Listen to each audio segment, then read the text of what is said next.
Hey everyone, welcome back to the channel. It's the start of October, which means it's time to take a look back and see how September's reading went.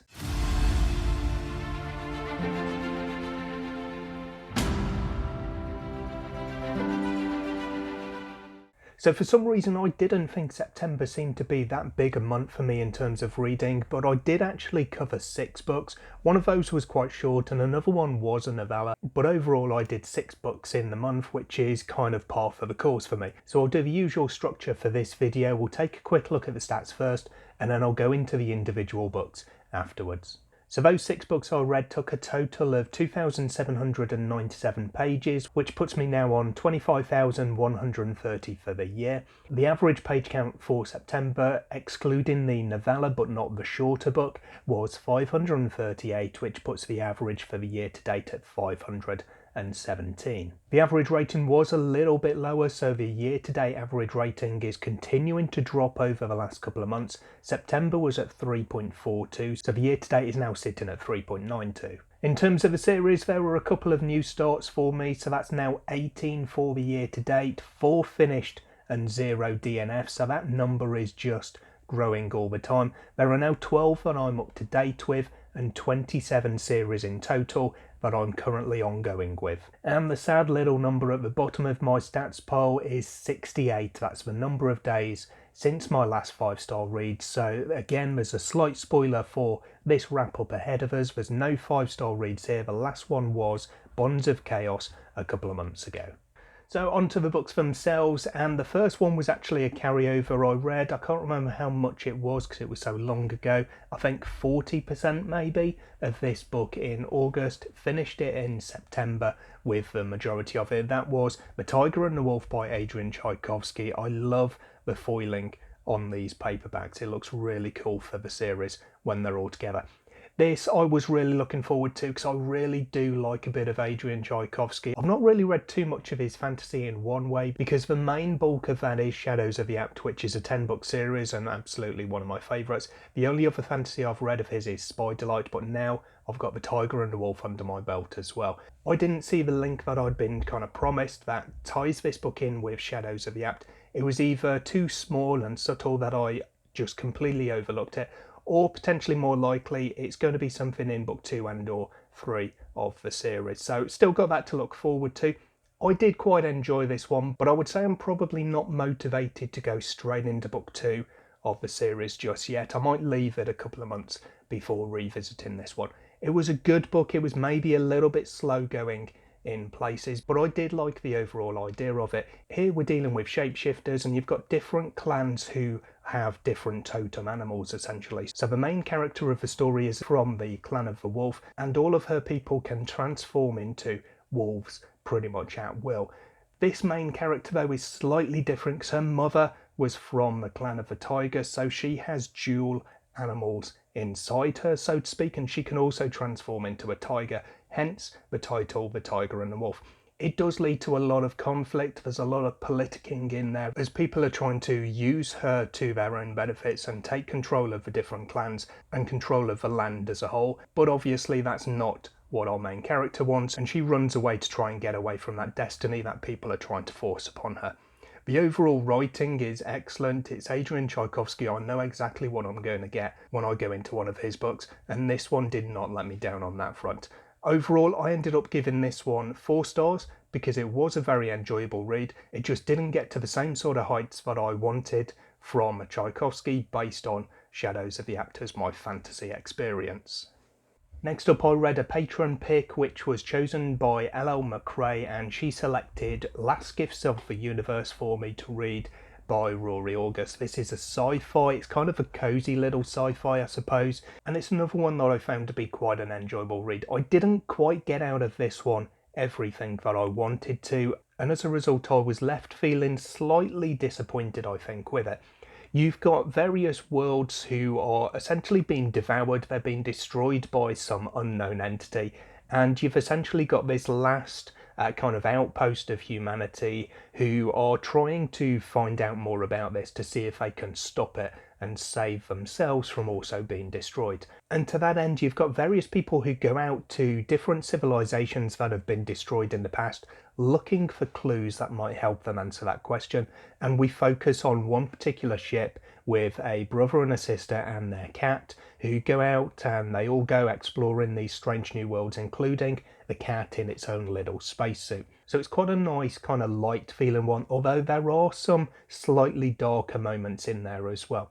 The thing that I didn't really, I guess, like about this book was that I feel that it could have been a good chunk longer. So this was the shorter book that I read. It was only a couple of 100 pages, but I feel like if it had maybe another 100 or so pages just detailing a little bit more about what happened next, I would have definitely enjoyed it more. So I can't obviously go into what that entails because I'm not going to spoil the book here, but overall we're trying to save the world of these particular people, these characters, and it was a very interesting story and a very interesting concept as we built up towards that one. So it is definitely one that I would recommend, even if I didn't enjoy it as much as I wanted to and I wanted more from it. So this one I ended up giving 3.5 stars to because it was a good read, but I just wanted more out of it. Next up for me was my novella for the month, and this one was The Battle That Was Lost by Michael S. Jackson. This is essentially a prequel novella in the Ringlander series, so the novel there is The Path and the Way, and this is covering some of the events that you hear about in that novel. I really wish that I had read it after rather than before reading The Path and the Way.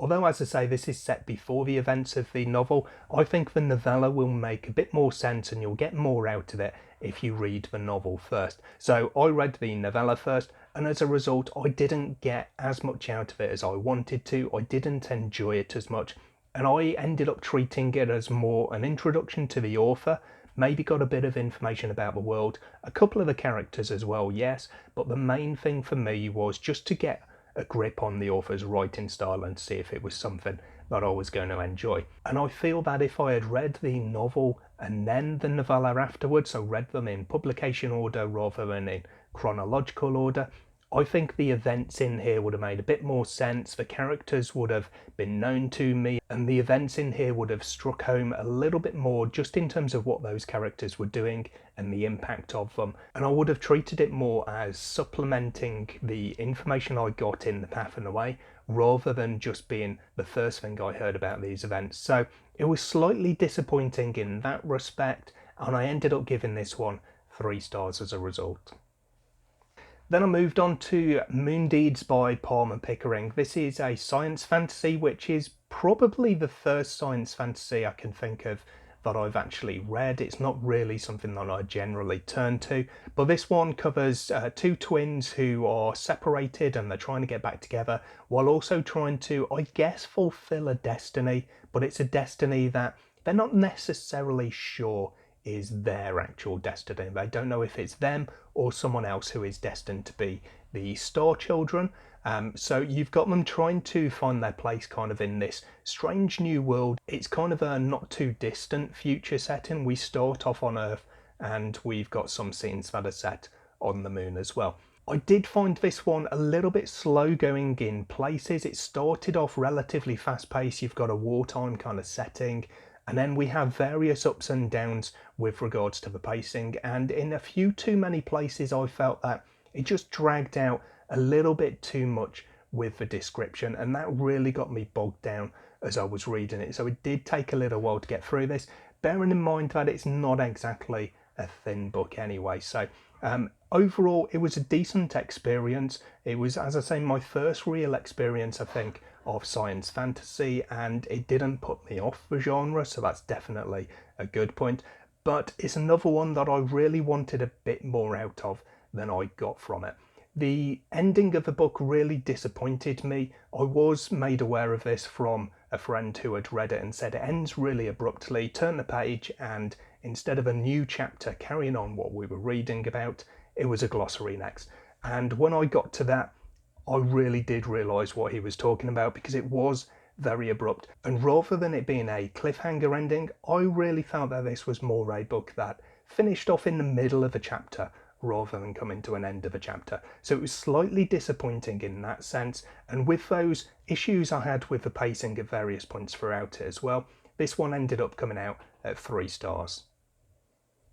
Next up was a review copy I got through NetGalley of Sons of Darkness by Gaurav Mohanty. This is one that I've been looking forward to because I really like the cover of this one. I think it looks absolutely beautiful, and I'd heard so many good things about it as well from people who've been reading it, including people who are kind of live tweeting as they're reading it, giving little snippets of the writing as they go through. So I was very interested in reading this one. Now, my friend Mari from Book Reading Coffee Drinking said that she DNF'd this book at 40%, and when I was talking to her about her reasons for it, she said that she couldn't really connect to the characters. There were just too many characters and it was difficult to get to grips with any of them. So when I got to 40% of this one, I did report back. I knew exactly what she felt, and I'll be honest, I continued with that feeling throughout pretty much the entirety of the book. So this one is kind of a Game of Thrones in India setting. That's a very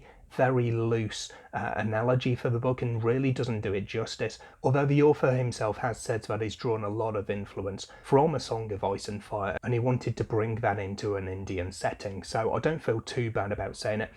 But with A Game of Thrones and the A Song of Ice and Fire series as a whole, you get in the books quite a wide and varied cast, and you'll have POV chapters that deal with one character and then we'll move on to another character. It's not exactly a rarity in fantasy. With this one, we had big sections which had individual chapters within them, and they would deal with one batch of characters, and then we'd change and we'd go on to another section with another bunch of chapters and another bunch of characters. And I feel that for me, that just left me getting to know some characters, and then we'd go off and see someone else and then someone else. So it would take so long to come back to those characters that it almost felt like, here's half a story, and then we're not going to finish that story, we're just going to go on and start telling a new story. So it was just a little bit too disjointed for me in that sense. This is an 800-page book and is very grand in scale. There's lots of big battles in it and the writing was very good in that respect. I did quite enjoy when I could get into a chapter or a bunch of chapters, but overall I just felt like there weren't enough of those sections that I was getting into because I wasn't connected to any of the characters. So overall this one was okay, but not great, and it's another one that I ended up giving 3 stars to. And then, as perhaps suggested when I spoke about The Battle That Was Lost, the last book that I read for the month was Ringlander, The Path and Way by Michael S. Jackson. And this one I did have quite a good time with. This was my favourite book of the month, I would say, and overall I thought the writing was really good, the characters were really good, there were some really good scenes in here, there was a lot of good points in this book. I didn't enjoy the second half of the book quite as much. We started pretty much at the 50% mark. We started to turn into not necessarily a portal fantasy, but it just started to give little hints of portals and different universes, and that just didn't quite work for me. I kind of wish that it wasn't in this book because I was having such a good time with what it was up until that point. I wouldn't say it was necessarily a big part of the book, the portals and the other universes, but it did come into play as the book went on towards the end. Overall, it was a very enjoyable read. I love the cover on this one. I just think it's really cool, and this hardback is absolutely beautiful with all the different artwork that's inside it as well. So I'm really glad that I finally got round to reading this one. As I said before, I wish I had then gone on to read The Battle That Was Lost afterwards, rather than reading it before this, because I feel that that would have expanded on some of the events and the characters that we got in here. This is a definite recommendation though. It didn't quite hit the mark for me. I thought in the first 50% or so I was thinking definitely 4 stars, possibly 4.5, or maybe even, if it nails the landing, this would be a 5-star read. But it didn't quite get to those heights, so I left it at 4 stars. So there's my recap of my September reading. Let me know in the comments down below if you've read any of these and what you think about them, and also let me know how you got on with your September reading as well. Whilst you're down there, do the usual like, subscribe and stuff if you haven't already done so and you want to. You can find all my social media and support channel links in the description box below this video as always. I'll hopefully see you in the next video sometime soon, but until then, as always, take care of yourselves, read some good books. Bye for now.